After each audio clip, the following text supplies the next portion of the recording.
वैसे जरूरी नहीं है, लेकिन वीडियो को लाइक या फिर डिसलाइक करने की कोशिश जरूर किया करें। तो जैसे इस मूवी का स्टार्ट होता है, हमें मूवी का मेन कैरेक्टर सियोंग दिखाया जाता है और उसकी बेटी का बर्थडे होता है। इसीलिए सियोंग की मदर उसे कुछ पैसे देती है ताकि वो अपने बेटे को डिनर पर ले जा सके। लेकिन अब सियोंग को और पैसों की जरूरत होती है, तो इसीलिए वो अपनी मदर का एटीएम कार्ड चुरा लेता है। इसके बाद वो अपनी मदर के सारे पैसे चुरा लेता है और पैसों को वो लगा देता है हॉर्स राइडिंग में, और इस गेम में वो 4 मिलियन वॉन जीत जाता है। अब सियोंग ने एक कंपनी से बहुत सारे पैसे उधार ले रखे थे, तो इसीलिए वही लोग उसके पीछे पड़ जाते हैं। इसके बाद वो सियोंग को पकड़ ही लेते हैं और वो उसे काफी मारते हैं। और जब सियोंग उनके पैसे लौटाने के लिए अपने पॉकेट चेक करता है, तो वो देखता है कि उसके पास तो पैसे हैं ही नहीं, यानी वो वाले पैसे जिसने हॉर्स राइडिंग में जीते थे। और तब उसे याद आता है कि जब वो इन लोगों से बचकर भाग रहा था, तो वो एक लड़की से टकरा गया था, तो जरूर उसी लड़की ने ही उसकी जेब काट ली। अब क्योंकि सियोंग के पास पैसे तो होते ही नहीं, तो इसीलिए वो लोग उसे 1 महीने का और टाइम देते हैं, जिसमें कि वो उनके पैसे लौटा दे। इसके बाद सियोंग कुछ पैसों का अरेंज करता है और अपनी बेटी को डिनर पर ले जाता है। इसके बाद सियोंग जल्दी से स्टेशन पर पहुंचता है, लेकिन अनलकीली उसकी ट्रेन तो मिस हो गई थी। और जब सियोंग वहां पर बैठकर ट्रेन के आने का वेट कर रहा था, कि तभी अचानक से उसके पास एक आदमी आता है, और ये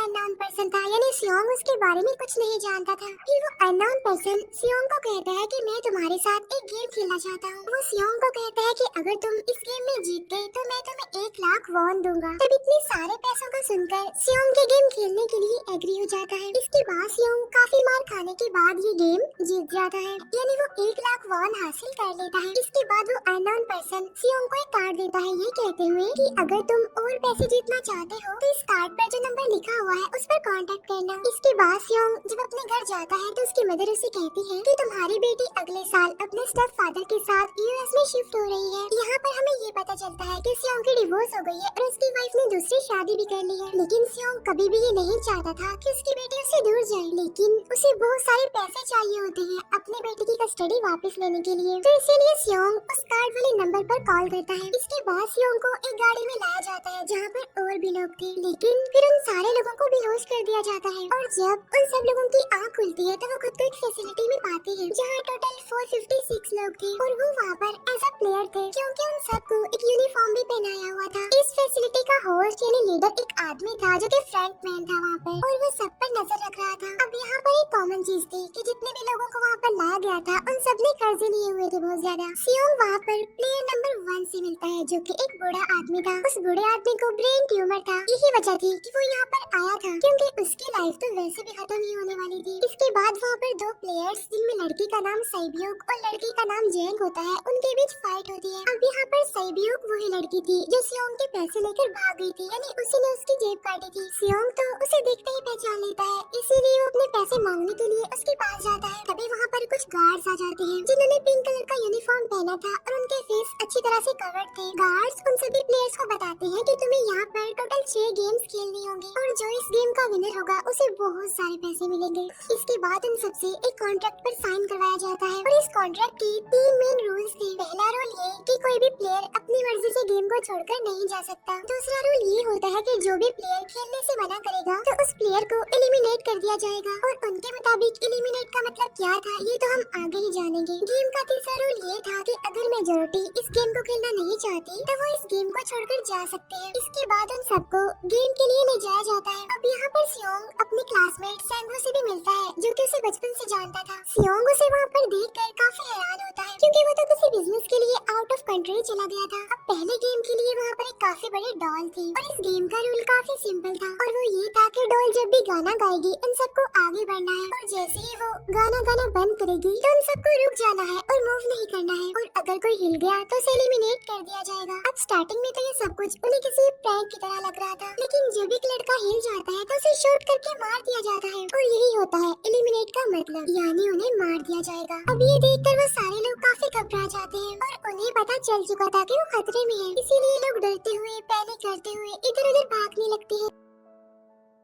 लेकिन अब क्योंकि गेम का रूल था, इसीलिए जो भी हिलता है उसे मार दिया जाता है और जितने भी सर्वाइवर होते हैं वो किसी न किसी तरह इस गेम को कंप्लीट कर ही लेते हैं। लेकिन जो लोग मर जाते हैं उनकी डेड बॉडीज को वहाँ से ले जाया जाता है और अब 456 प्लेयर्स में से सिर्फ 255 ही रह गए थे। अब क्योंकि वो सारे प्लेयर्स इतना ज्यादा डर जाते हैं कि कोई भी गेम खेलना नहीं चाहता था। लेकिन जैसा कि रूल नंबर 3 था कि अगर मेजोरिटी चाहे तो वो ये गेम स्किप कर सकती है, तो इसीलिए उनका लीडर यानी फ्रंटमैन वोटिंग करवाता है। लेकिन इससे पहले उन्हें प्राइज मनी दिखाई जाती है, यानी जो विनर को मिलेगी। लेकिन इन केस अगर कोई गेम को छोड़कर चला जाएगा तो ये सारे पैसे मरे हुए प्लेयर्स की फैमिलीज को मिल जाएंगे और ये prize money total 45 billion won होती है। इसके बाद वोटिंग करवाई जाती है जिसमें मेजोरिटी इस गेम को खेलना नहीं चाहती थी, तो इसीलिए गेम को यहीं पर स्टॉप कर दिया जाता है। लेकिन अगर कभी फ्यूचर में वो लोग चाहें तो इस गेम को रिज्वाइन कर सकते हैं। इसके बाद सभी लोगों को उनके घरों पर छोड़ दिया जाता है। नेक्स्ट सियोंग पुलिस स्टेशन जाता है और वहाँ पर वो पुलिस को सारी बात बता देता है। लेकिन उन लोगों को सियोंग की बातों पर यकीन नहीं होता और उल्टा वो लोग उसे पागल समझने लग जाते हैं। इसके बाद सियोंग उन्हें वही वाला कार्ड दिखाता है, लेकिन हैरान कर देने वाली बात तो ये है कि उस पर जो नंबर था वो रॉन्ग था। इसके बाद सियोंग जब घर जाता है तो उसकी मदर वहाँ पर नहीं होती। उधर सियोंग का क्लासमेट सेंगू अपनी मदर को छुप कर देख रहा होता है और तभी वहाँ पर सियोंग भी आ जाता है। यहाँ पर सेंगू अपसेट होते हुए सियोंग को बताता है कि मेरे ऊपर 6 बिलियन का कर्ज है। वो बताता है कि मैंने क्लाइंट्स के पैसे लेकर स्टॉक मार्जिन में लगा दिए थे, लेकिन अनलकीली वो सारे पैसे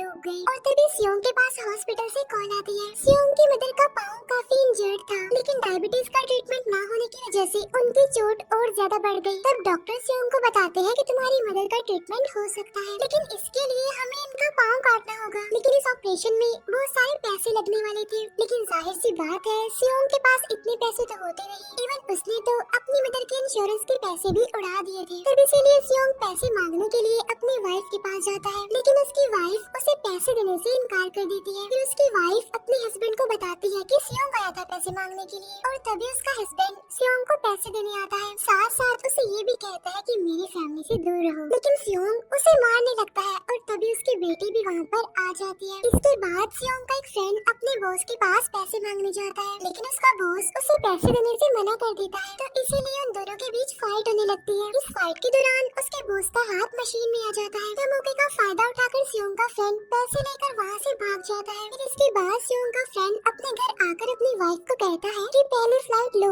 और जाओ यहाँ से। इसके बाद सईब्यूक एक एजेंट से मिलती है, क्योंकि उसने अपनी मदर को नॉर्थ एरिया से साउथ एरिया में लाना था। सईब्यूक वही लड़की जिसने सियोंग की जेब काटी थी, लेकिन यहाँ अपनी मदर को लाने के लिए सईब्यूक को बहुत सारे पैसों की जरूरत थी। अब सईब्यूक का एक छोटा भाई भी होता है जिससे उसने प्रॉमिस किया होता है कि मैं मदर को जरूर ले आऊंगी। इसके बाद हमें एक ऑफिसर दिखाया जाता है और इस ऑफिसर का भाई कुछ टाइम से मिसिंग था, इसीलिए वो ऑफिसर अपने भाई के घर जाता है, जहाँ उसे पता चलता है कि उसका भाई तो पिछले कुछ दिनों से अपने घर पर भी नहीं आया। और जब वो ऑफिसर घर को चेक कर रहा होता है तो उसे एक कार्ड मिलता है वहाँ पर, और इस ऑफिसर ने सेम ऐसा ही कार्ड पुलिस स्टेशन में सियोंग के पास भी देखा था, तो इसीलिए वो ऑफिसर सियोंग के पास जाकर उसे इस बारे में पूछता है, लेकिन सियोंग उसे कुछ नहीं बताता। इसके बाद सियोंग जब अपने घर जाता है तो उसे वो कार्ड दोबारा मिल जाता है वहाँ पर। अब सियोंग डिसाइड करता है कि वो दोबारा से उस गेम को ज्वाइन करेगा, इसीलिए सभी प्लेयर्स को एक शिप के पास ले जाया जाता है। इधर ही वो ऑफिसर भी गाड़ियों का पीछा करते हुए उस शिप तक आ जाता है। वो एक गार्ड को मारकर उसे पानी में फेंक देता है। इसके बाद उन सभी प्लेयर्स को एक आइलैंड पर मौजूद फैसिलिटी में लाया जाता है। अब यहाँ पर उन्हें जरा भी अंदाजा नहीं था कि अगला गेम कौन सा होगा और उसे कैसे खेला जाएगा। इसके बाद वो लोग अपनी अलग अलग टीम्स बना लेते हैं। रात को सईब्यूक और उसकी फीमेल फ्रेंड वॉशरूम जाते हैं। यहाँ पर सईब्यूक गार्ड्स की नजरों से बचते हुए उस फैसिलिटी को एक्सप्लोर करने लगती है। तभी वो देखती है कि गार्ड्स बड़े बड़े बर्तनों में कुछ बना रहे हैं,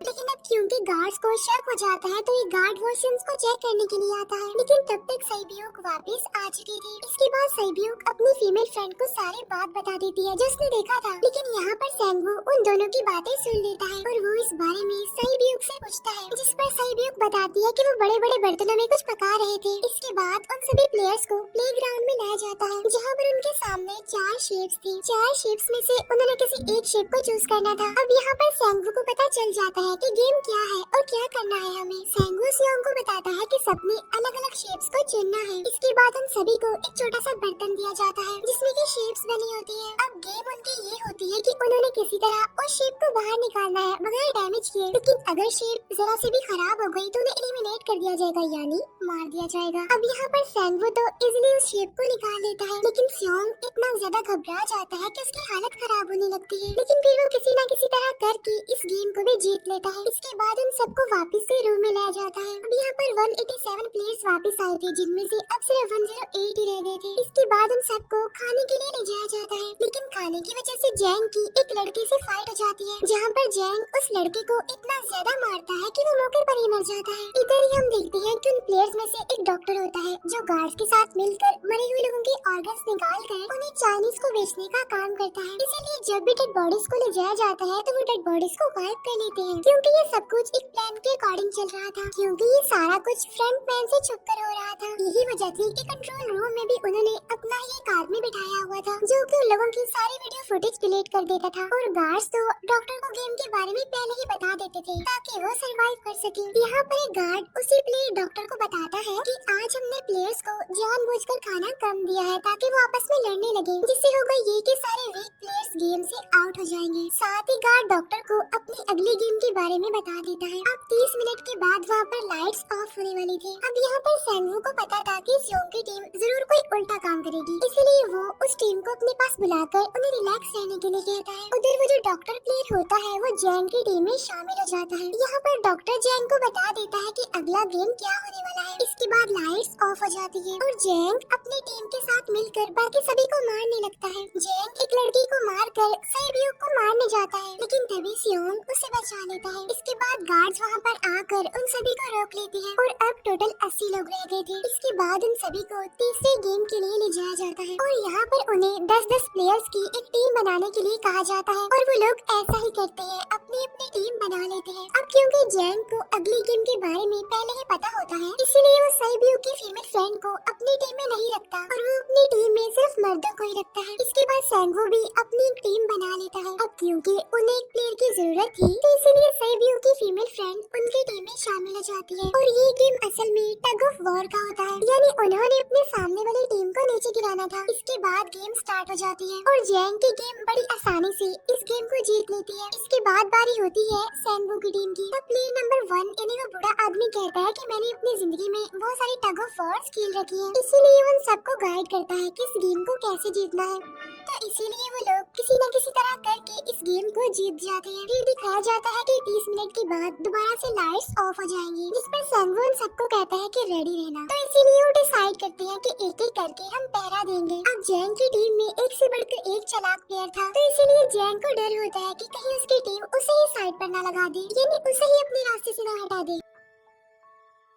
दूसरी तरफ डॉक्टर और गार्ड्स मिलकर डेड बॉडी के ऑर्गन्स निकाल रहे होते हैं और इन ऑर्गन्स को डिलीवर करने जाना था गार्ड नंबर 28 एंड 29। तो वो सभी एक डेड बॉडी के बारे में बातें करने लगती हैं जिसकी सिर्फ एक किडनी थी और वो उसे ज़ॉम्बी कह रहे थे। अब यहाँ पर जो गार्ड नंबर 29 था, यानी जिसने वो ऑर्गन्स डिलीवर करने जाने थे, वो कोई और नहीं बल्कि वो ऑफिसर था जो गार्ड के बेस में वहाँ पर आया था। और ये सब बातें सुनकर उसे शक होता है कि शायद ये लोग मेरे भाई की बात कर रहे हैं, क्योंकि उसकी भी एक ही किडनी थी। इसके बाद नंबर 28 और 29 यानी वो ऑफिसर ऑर्गन्स को डिलीवर करने के लिए चले जाते हैं। रास्ते में वो ऑफिसर नोटिस करता है कि टनल में तो बॉम्ब लगा हुआ है। तब नंबर 28 उसे बताता है कि जब हम यहाँ से बाहर निकलेंगे तो इस जगह को ब्लास्ट कर दिया जाएगा। अब यहाँ पर वो ऑफिसर नंबर 28 से और इन्फॉर्मेशन लेने की कोशिश करता है, इसीलिए नंबर 28 को उस पर डाउट होने लगता है, इसीलिए वो उस ऑफिसर को अपना फेस दिखाने के लिए कहता है। अब यहाँ पर वो ऑफिसर अपना फेस भी दिखा देता है, साथ साथ वो नंबर 28 पर गन पॉइंट भी कर देता है। साथ साथ वो ऑफिसर उससे एक किडनी वाले आदमी के बारे में पूछता है कि वो कौन है जिसे तुम ज़ॉम्बी कहते थे, जिस पर वो नंबर 28 उससे कहता है कि वो तो एक लड़की थी। अब यहाँ पर नंबर 28 उस ऑफिसर को कहता है कि तुम लीडर के रूम में जाकर सारी इंफॉर्मेशन देख सकते हो, वहाँ पर सबका डाटा है। ये जानने के बाद वो ऑफिसर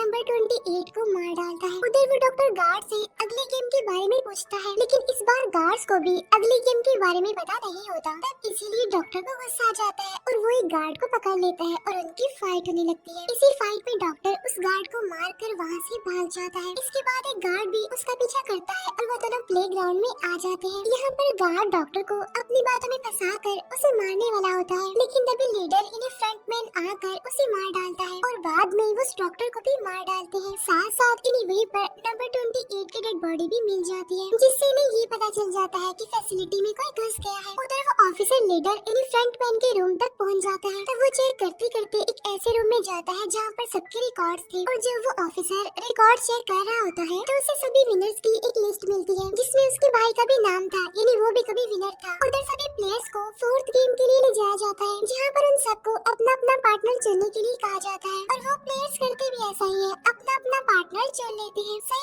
की फीमेल फ्रेंड भी अपना पार्टनर ढूंढने की कोशिश करती है, लेकिन कोई भी उसका पार्टनर बनने को तैयार ही नहीं था। इसके बाद सभी प्लेयर्स को 10-10 मार्बल्स दिए जाते हैं। असल में ये गेम ऐसी होती है कि एक प्लेयर को अपने पार्टनर से सारे मार्बल्स लेने होते हैं बगैर कोई जोर जबरदस्ती किए, और जो दूसरा पर्सन होगा यानी जिसके पास मार्बल्स नहीं होंगे उसे मार दिया जाएगा। फिर सैंगवू और सियोंग का फ्रेंड ऑड और इवन का गेम खेलते हैं, जिसमें कि उन्होंने गेस करना था कि सामने वाले के हाथ में कितने मार्बल्स हैं। अब यहाँ पर सियोंग का फ्रेंड सैंगवू के सारे मार्बल्स जीत जाता है, जिसकी वजह से लास्ट में सैंगवू के पास सिर्फ एक ही मार्बल बचता है। अब क्योंकि सैंगवू को पता चल चुका था कि अब वो बच नहीं पाएगा, इसीलिए वो सियोंग के फ्रेंड को अपनी बातों में फंसा कर उसे ये यकीन दिलाता है कि अगर हम में से कोई भी हार गया तो हारे हुए लोगों का मैच दोबारा करवाया जाएगा। अब यहाँ पर सैंगवू धोखे से सियोंग के फ्रेंड के सारे मार्बल्स चेंज कर देता है। इसके बाद सैंगवू मार्बल्स लेकर गार्ड को दे देता है और वहाँ से बाहर चला जाता है, और जब सियोंग का फ्रेंड मार्बल्स चेक करता है तो वहाँ पर पत्थर होते हैं। उधर प्लेयर नंबर 1 यानी उस बूढ़े आदमी की हालत खराब हो रही थी, इसीलिए वो तो इधर उधर घूम रहा था, लेकिन सियोंग किसी तरह उसे खेलने के लिए एग्री कर लेता है। अब यहाँ पर वो दोनों यानी वो बूढ़ा आदमी और सियोंग भी इवन आउट खेलते हैं। अब इनमें से वो बूढ़ा आदमी सियोंग के सारे मार्बल्स जीत जाता है, लेकिन लास्ट राउंड में वो बूढ़ा आदमी भूल जाता है कि उसने क्या चूज किया था। तो यहाँ पर सियोंग उसे बातों में फंसा कर उसके सारे मार्बल्स ले लेता है, लेकिन यकीन मानिए कि वो बूढ़ा आदमी काफी चालाक था। उसने एक मार्बल अपने पास ही रखा हुआ था और वो दोबारा से इधर उधर घूमने लगता है। अब यहाँ पर सियोंग उसे रिक्वेस्ट करता है कि प्लीज मेरे साथ एक और गेम खेलो ना। तब यहाँ पर वो बूढ़ा आदमी कहता है कि मुझे पता है कि तुमने सारे मार्बल्स धोखे से लिए हैं मुझसे। वो कहता है कि मुझे सब पता था, बस मैं पागल बनने की एक्टिंग कर रहा था। तभी सुनकर सियोंग को उस पर तरस आ जाता है और वो उसे ही सारे मार्बल्स दे देता है। उसके बाद सैब्यूक और उसकी फीमेल फ्रेंड भी गेम खेल रहे होते हैं। उनकी गेम ये होती है कि जो मार्बल्स को दीवार के ज्यादा करीब फेंकेगा वही जीतेगा। पहले सैब्यूक अपने मार्बल्स फेंकती है, लेकिन जब सैब्यूक की फ्रेंड की बारी आती है तो वो अपने सारे मार्बल्स फेंक देती है, लेकिन जब सैब्यूक ये देख लेती है तो वो अपने फ्रेंड को दोबारा फेंकने के लिए कहती है। इस पर उसकी फ्रेंड कहती है कि नहीं सैब्यूक, मैं बिल्कुल अकेली हूँ, मेरे पीछे तो कोई भी नहीं है, लेकिन अगर तुम्हें कुछ हो गया तो ये अच्छी बात नहीं है, तुम्हारे पीछे तुम्हारा छोटा भाई है, तुम्हारा वेट कर रहा है वो। और इसी वजह से सैब्यूक की फ्रेंड को मार दिया जाता है। इसके बाद उन सबकी डेड बॉडीज को वहाँ से ले जाया जाता है। इसके बाद वो सब वापस से रूम में आ जाते हैं। यहाँ पर जैंग देखता है कि सैब्यूक की वो वाली फ्रेंड तो अभी तक जिंदा है, जो कि बड़ी आराम से बैठी हुई थी। अब यहाँ पर हमें पता चलता है कि सैब्यूक की ये वाली फ्रेंड जैंग की भी फ्रेंड थी, लेकिन अब क्योंकि उन दोनों के बीच किसी बात को लेकर क्लैश चल रहा था तो इसलिए जैंग की वो फ्रेंड उसे बुली करने लगती है। इसके बाद फ्रंटमैन को एक डेड बॉडी के पास उस ऑफिसर का आईडी कार्ड मिल जाता है। तभी फ्रंटमैन को पता चलता है कि उसके सारे वीआईपीज आ चुके हैं, तो इसीलिए फ्रंटमैन उन्हें लेने के लिए चला जाता है। फिर सारे वीआईपीज को उनके रूम में लाया जाता है। इसके बाद फ्रंटमैन वीआईपीज के आने के बारे में एक और आदमी को जाकर बताता है, और यही आदमी मेन होता है, और ये कौन होता है हम ये आगे जानेंगे। फिर नेक्स्ट डे उन सबको 5वें गेम के लिए लाया जाता है, जहाँ पर 1 से लेकर 16 तक नंबर पड़े होते हैं, और वो सभी प्लेयर्स अपना अपना नंबर ले लेते हैं। नंबर का मतलब ये था कि जो नंबर भी एक प्लेयर पर आएगा उसके मुताबिक उसकी बारी आएगी। अब यहाँ पर लास्ट में पहला और आखिरी नंबर रह जाता है, यानी 1 और 16। तो यहाँ पर सियोंग कंफ्यूज हो जाता है कि उसे कौन सा नंबर चूज करना चाहिए। अगर उसने पहला नंबर लिया तो वो फंसेगा और मरेगा, क्योंकि उसे नहीं पता कि गेम क्या है, और अगर लास्ट नंबर लेगा तो क्या पता उसकी बारी ही ना आए, टाइम कम रह जाए। और तभी वहाँ पर एक आदमी आ जाता है और वो सियोंग को कहता है कि मुझे पहला नंबर चाहिए, क्योंकि मैं अपनी जिंदगी में कभी भी फर्स्ट नंबर पर नहीं आया। फिर इसके बाद उन्हें गेमिंग रूम में लाया जाता है। अब इस गेम का रूल ये होता है कि दिए हुए टाइम में उन्हें ब्रिज की दूसरी साइड पर जाना है। अब इसके बीच में दो तरह के ग्लास लगे होते हैं। एक तो होता है आम ग्लास और एक होता है टेम्पर्ड ग्लास। आम ग्लास पर पाँव रखते ही वो टूट जाएगा और वो लोग नीचे गिर जाएंगे। इसके बाद गेम स्टार्ट हो जाता है और वो लोग एक एक करके मरने लगते हैं। फिर एक टाइम ऐसा आता है जब जैंग सबके सामने होता है और वो आगे ही नहीं बढ़ रहा होता। अब उनके पास एक ही रास्ता था, या तो वो आगे जाए या सारे ही मर जाएं। और तभी जैंग के सामने उसकी वही फ्रेंड आ जाती है जो उसे बुली कर रही थी और वो जैंग को कहती है कि मैंने तुम्हें कहा था कि जिस दिन तुमने मुझे धोखा दिया मैं तुम्हें मार दूंगी। इसके बाद वो जैंग को पकड़ लेती है और उसे लेकर नीचे कूद जाती है, जिसकी वजह से उन दोनों की मौत हो जाती है। और वहाँ पर एक आदमी था जो कि ग्लास कंपनी में काम करता था और उसे पता था कि टेम्पर्ड ग्लास कौन सा है। लेकिन जब फ्रंट मैन को इस बात का पता चल जाता है तो वो लाइट्स ऑफ करवा देता है ताकि वो ग्लास को पहचान ही ना पाए। अब लास्ट में एक ही स्टेप बचता है और उनके पास तो टाइम ही नहीं था, इसीलिए सेंगवू उस आदमी को धक्का दे देता है। तो यहाँ पर सेंगवू, सियोंग और सैब्यूक ब्रिज को पार कर लेते हैं, लेकिन ग्लास टूटने की वजह से उन्हें काफी चोट लग जाती है, खास तौर पर सैब्यूक को। उधर उस ऑफिसर ने एक सर्वेंट को मारकर उसकी जगह खुद ले ली थी। अब एक वीआईपी को उस ऑफिसर पर शक होता है और वो उसे कहता है कि अपना मास्क रिमूव करो, लेकिन वो ऑफिसर कहता है कि ठीक है, लेकिन मैं अंदर जाकर अपना मास्क रिमूव करूंगा। इसके बाद वो ऑफिसर उस वीआईपी को लेकर अंदर चला जाता है। अंदर जाकर वो ऑफिसर उस वीआईपी को बेहोश कर देता है और इस बात का पता फ्रंट मैन को चल जाता है, इसीलिए फ्रंट मैन उसके पीछे जाता है और वो उस ऑफिसर को देख लेता है, इसीलिए वो ऑफिसर वहाँ से भागकर I-9 पर आ जाता है। फ्रंट मैन भी उसका पीछा करते हुए वहाँ पर आ जाता है। अब यहाँ पर वो ऑफिसर अपने सीनियर्स को कॉल करने की कोशिश करता है, लेकिन कॉल कट हो जाती है। फिर वो ऑफिसर उन्हें सारे सबूत भेजता है, लेकिन वहाँ पर नेटवर्क नहीं था। इसके बाद फ्रंट मैन ऑफिसर को पकड़ लेता है और उसे उनके साथ चलने के लिए कहता है, लेकिन वो ऑफिसर तो उस फ्रंट मैन पर गोली चला देता है। इसके बाद फ्रंट मैन अपना मास्क उतार देता है, तब वो ऑफिसर देखता है कि वहाँ पर कोई और नहीं बल्कि उसका अपना भाई है वो। इसके बाद ऑफिसर का भाई यानी फ्रंट मैन उसे शूट कर देता है और वो जाकर पानी में गिरता है। उधर ग्लास लगने की वजह से सैब्यूक काफी इंजर्ड हो गई थी और उसका बहुत सारा खून भी बह रहा होता है। इसके बाद इन सर्वाइवर्स को डिनर के लिए ले जाया जाता है और उनके पास एक एक नाइफ भी रख दिया जाता है, मतलब रात में उन तीनों में से कोई भी एक दूसरे को मार देगा। तभी सियोंग नोटिस करता है कि सैब्यूक की हालत काफी खराब है, इसीलिए वो सैब्यूक को कहता है कि फिक्र मत करो, हम दोनों साथ हैं और इस गेम में हम दोनों मिलकर सेंगवू को हरा देंगे। इसके बाद हम दोनों यहाँ से बाहर निकल जाएंगे और पैसों को आधा आधा डिवाइड कर लेंगे। सैब्यूक उसे बताती है कि मेरा एक छोटा भाई है जिसे मैं ऑर्फनेज में छोड़कर आई हूँ और अगर हम दोनों में से कोई भी जिंदा बचकर बाहर जाएगा तो उसे उन दोनों की फैमिलीज का ख्याल रखना होगा। अब सैब्यूक की हालत काफी खराब थी, उसे डॉक्टर की जरूरत थी, इसीलिए सियोंग कोई मदद लाने के लिए जाता है, लेकिन जब तक वो वापस आता है तब तक सेंगवू सैब्यूक को मार चुका था। फिर नेक्स्ट डे उन दोनों को गेम नंबर 6 यानी लास्ट गेम के लिए ले जाया जाता है। गेम का रूल बड़ा ही सिंपल था कि मार दो या मर जाओ, और इस गेम का नाम होता है स्क्विड गेम। इसके बाद गेम स्टार्ट हो जाती है और उन दोनों के बीच काफी फाइट होती है, लेकिन लास्ट में सेंगवू की हालत खराब होने लगती है। तभी सियोंग कहता है कि मैं इस गेम को रोकना चाहता हूँ और तभी सियोंग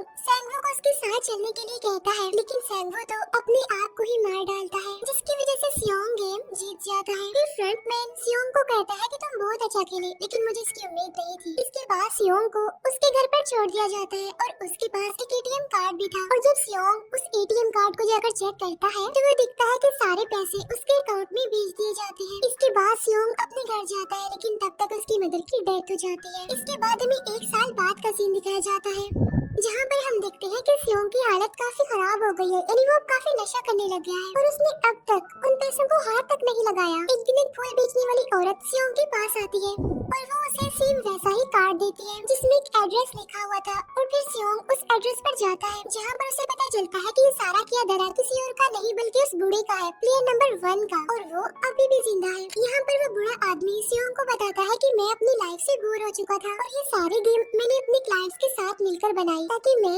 लोगों को मरता हुआ देखकर एंजॉय कर सकूं, लेकिन हाँ, हमने किसी को मजबूर नहीं किया था ऐसा करने के लिए, और मैंने गेम में इसीलिए पार्टिसिपेट किया क्योंकि गेम देखने से ज्यादा उसे खेलने में मजा आता है। वो कहता है जो पैसे तुम्हारे पास है वो मेरे ही है, और ये कहते ही उस बूढ़े आदमी की मौत हो जाती है। इसके बाद सियोंग सैब्यूक के छोटे भाई के पास जाता है और उसे लेकर वो जाता है सेंगवू की मदर के पास, और वो सेंगवू की मदर को कहता है कि इस बच्चे का ख्याल रखना। साथ साथ वो उसे एक बैग भी देता है जिसमें बहुत सारे पैसे होते हैं। इसके बाद सियोंग स्टेशन पर जाता है जहाँ पर उसे वही अननोन पर्सन मिलता है जो कि उसे मूवी के स्टार्ट में भी मिला था। यहाँ पर सियोंग उसका पीछा भी करता है, लेकिन तब तक वो भाग चुका था। फिर सियोंग उस कार्ड वाले नंबर पर कॉल करता है और वो पूछता है कि तुम लोग कौन हो और लोगों के साथ ऐसा क्यों कर रहे हो, क्यों खेल रहे हो लोगों की जिंदगी से। लेकिन आगे से ऐसा रिस्पॉन्स आता है कि सियोंग अगर तुमने जिंदा बचना है तो प्लेन में चढ़ जाओ। और इसी के साथ ही मूवी यहीं पर एंड हो जाती है।